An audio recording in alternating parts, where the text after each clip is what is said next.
OTEP, c'est Bertie Le Kamit, l'imperturbable négro-thérapeute, défenseur des causes justes qui avance malgré les vents contraires. Alors, je vais, comme vous, je me pose, n'est-ce pas, je me pose des questions.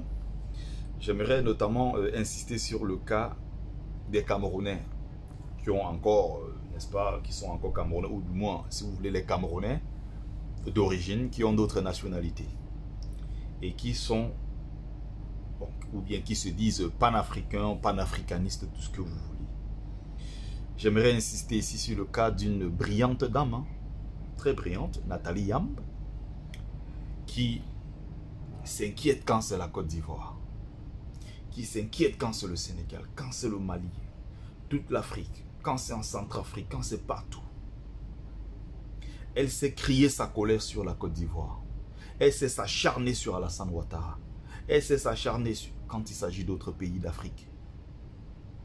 Mais quand il s'agit de son propre pays, la dame qui sort des grandes théories, la dame très intelligente, qui maîtrise la géopolitique africaine notamment, non, qui sait analyser là tout de suite, quand il s'agit de son pays d'origine, le Cameroun, elle ne sait plus analyser. Elle ne sait plus faire des critiques. Elle ne sait plus reprocher quoi que ce soit au régime de Yaoundé. Un régime génocidaire qui tue les Camerounais. Un journaliste est mort au Cameroun.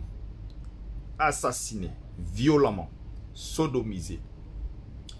Les ongles coupés, tout ce que vous pouvez imaginer comme barbarie.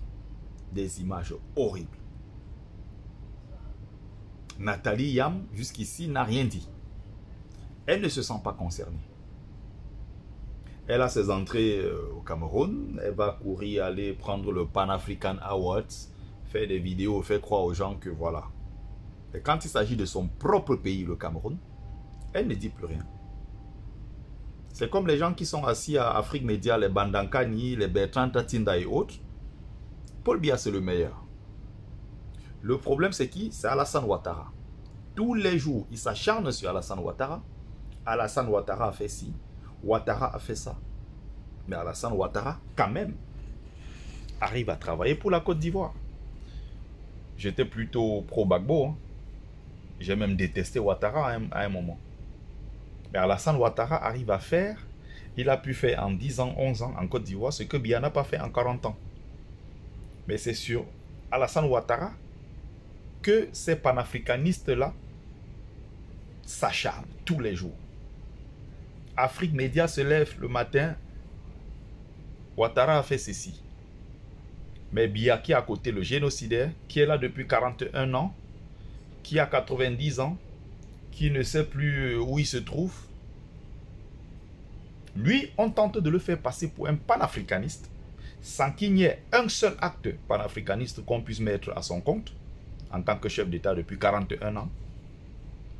Mais on s'acharne sur Ouattara. Nathalie Yamb est camerounaise. Elle était encore au Cameroun récemment. Comment elle peut critiquer partout ailleurs, sauf dans son propre pays, le Cameroun? C'est ce qui fait que ces gens-là, je me dis souvent, ils ne sont pas cohérents. Ils ne sont pas cohérents. Il y a le numéro 2 de Kémy Séba, encore que j'ai du respect pour Kémy Séba. Mais son numéro 2, dont on ne parle pas souvent assez, Eri Djewouti, est un Camerounais.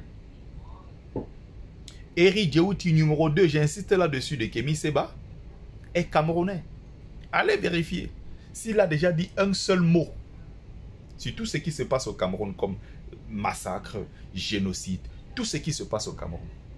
Mais ils sont là quand c'est le Sénégal, le Congo, l'Afrique, le Mali, tout ceci. Bah, l'Afrique, sauf leur pays d'origine, le Cameroun. Nathalie Yamb est en Europe. Eri Djewouti est en Europe. C'est curieux.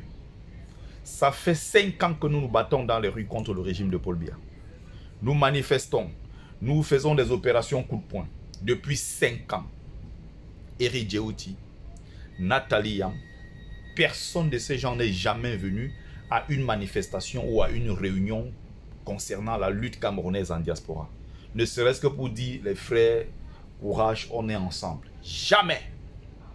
Ni venir à une manifestation, prendre le micro et crier contre le régime de Paul Biya. Mais ils disent mener la lutte à l'échelle panafricaine. Sauf dans leur pays d'origine. Posez-vous des questions. Nathalie Yam est spécialiste pour dire tout le mal, tout ce qu'elle pense sur la Côte d'Ivoire et Alassane Ouattara.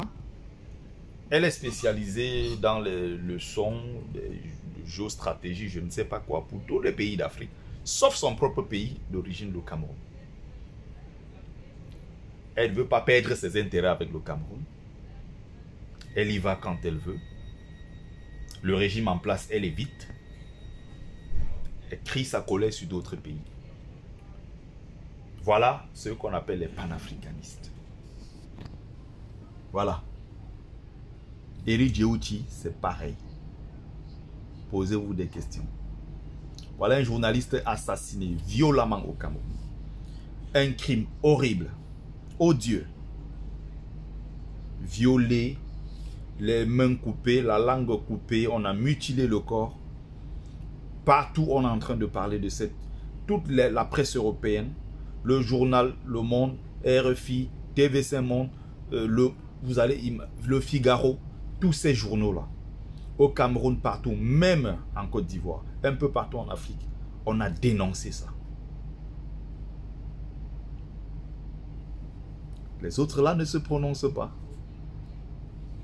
Nathalie Yam ne se prononce pas. Eri Djewuti ne se prononce pas. C'est curieux. Mais c'est des gens, quand si tu les attaques, ah, tu as touché un grand panafricaniste. Ils sont grands panafricanistes pour les autres.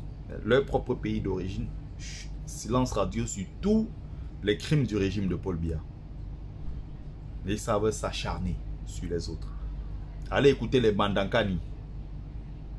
C'est le raclus là, qui va faire passer Paul Biya pour un panafricaniste, en incluant au priori, n'est-ce pas, Alassane Ouattara, qui au demeurant a fait ce que Biya n'a pas fait en 41 ans. Ils ne trouveront rien à redire sur Paul Biya. C'est curieux. Merci, c'était votre frère Bertie Le Kamit. Partagez massivement cette courte vidéo. Partagez massivement. Je suis en week-end en Allemagne. Je vais assister demain à une conférence organisée par mon parti, le MRC. On aura l'occasion de suivre en direct le président national Maurice Kamto. L'espoir du Cameroun. OTEP.